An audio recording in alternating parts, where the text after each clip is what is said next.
Monsieur le Président de l'Association algérienne de médecine nucléaire libérale, qui est l'instance organisatrice de ce troisième congrès maghrébin, Monsieur le Docteur Sadreddine Bourouba. Également, Madame la Présidente de l'Association marocaine de médecine nucléaire, Madame le Professeur Hind Achawa. Et Madame la Présidente de la Société tunisienne de médecine nucléaire, Madame le Professeur Dora Ben Salem Halwani. Mesdames et Messieurs les membres des comités scientifiques et comités d'organisation, chers confrères et consoeurs conférenciers ou avec contribution affichée, ainsi que les participants des différents pays, France, Suisse et Belgique.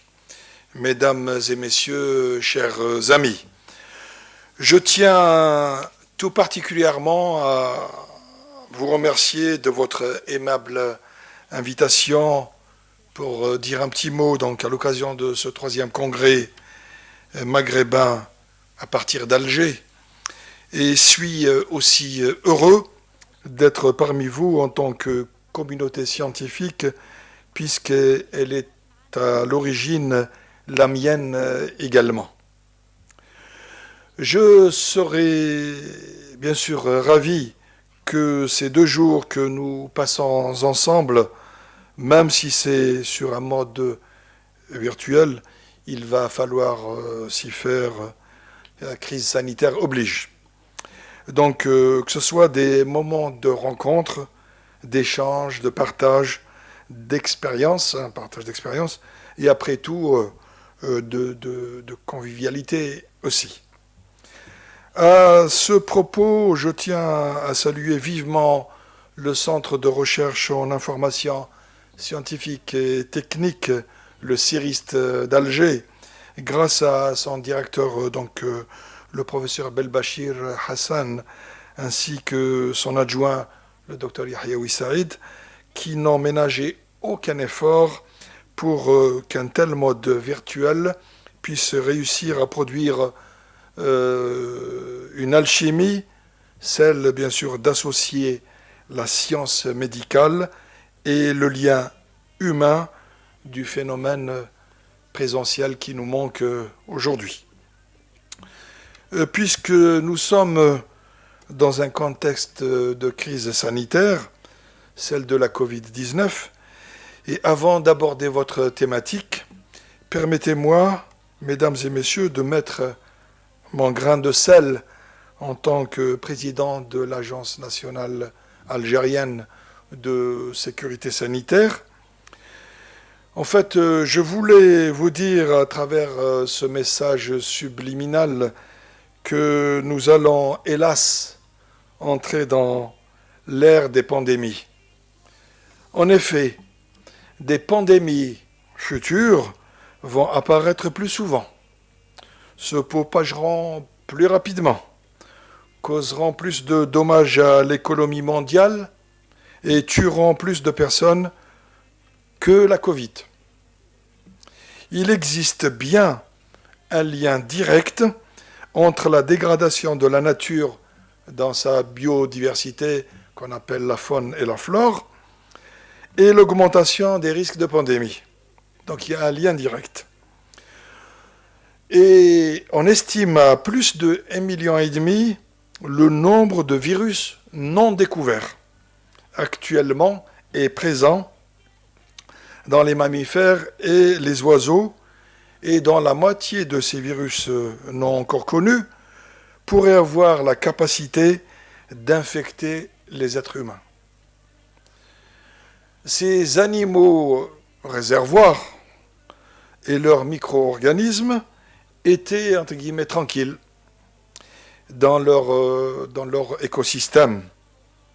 On est allé les chercher, les secouer, les titiller, si vous voulez, par le jeu de la déforestation, du commerce des animaux sauvages, de l'élevage intensif, etc. Et on en paye le prix aujourd'hui. hélas. Mais le risque de pandémie peut être considérablement réduit en diminuant les activités humaines qui entraînent la perte de cette biodiversité. Ceci par une plus grande conservation des zones protégées et par des mesures réduisant l'exploitation non durable dans les régions riches en biodiversité. Cela permettra de réduire les contacts entre les animaux sauvages, le bétail et les êtres humains. Et bien sûr, aidera donc à prévenir la propagation de nouvelles maladies. Eh bien, un changement de paradigme est donc impératif. Il s'agit de la nécessité d'un profond changement d'approche,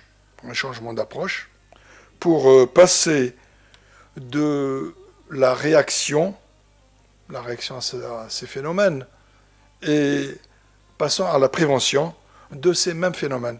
Donc il va falloir passer d'une passivité à un phénomène, à une action anticipatrice basée sur la prévention. Et même mieux, et en plus, le coût de la prévention et de la réduction des risques des pandémies est de 100 fois moins élevé que le coût de la réponse à de telles pandémies. J'en ai fini par rapport donc à cette crise sanitaire.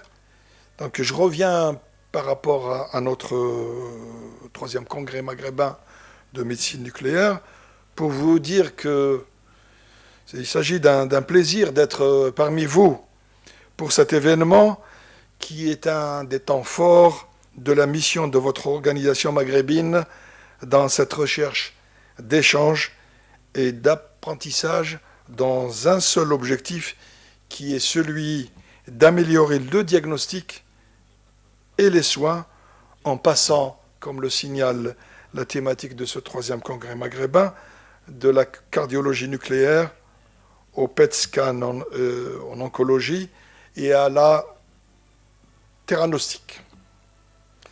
Laissez-moi, chers amis, vous dire aussi en ma qualité de scientifique et de praticien que je salue votre courage de choisir le contenu de votre programme riche en thèmes pratiques puisqu'il révèle un contenu technique en médecine bien sûr nucléaire très poussé comme les ateliers de tomographie par émission de positons, TEP, et la prostate, les lymphomes, l'intelligence artificielle, et médecine nucléaire bien sûr, la theranostique, ainsi que l'amylose cardiaque.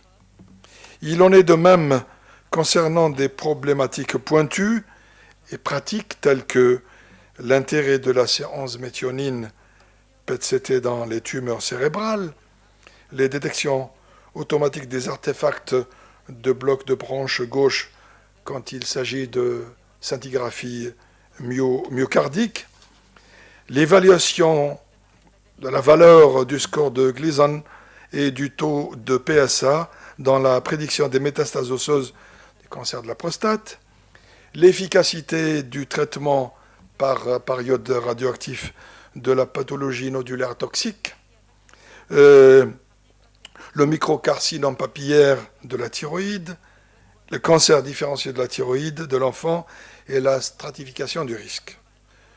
Tout cet apport de techniques en médecine nucléaire de votre part sera, j'en suis convaincu, incontestable, ceci grâce à cette collaboration scientifique et technique internationale. On voit bien dans le contenu de vos travaux à travers les abstracts que j'ai lus, que vous proposez une thématique adaptée aux questionnements, aux intérêts et aux besoins des patients. C'est l'essentiel. Vous en apportez la preuve par votre congrès d'aujourd'hui et de demain. Ce sera une belle promesse d'avenir pour les malades. Je vous souhaite la bienvenue à ce congrès et la réussite de vos travaux. Je vous remercie de votre attention. Merci.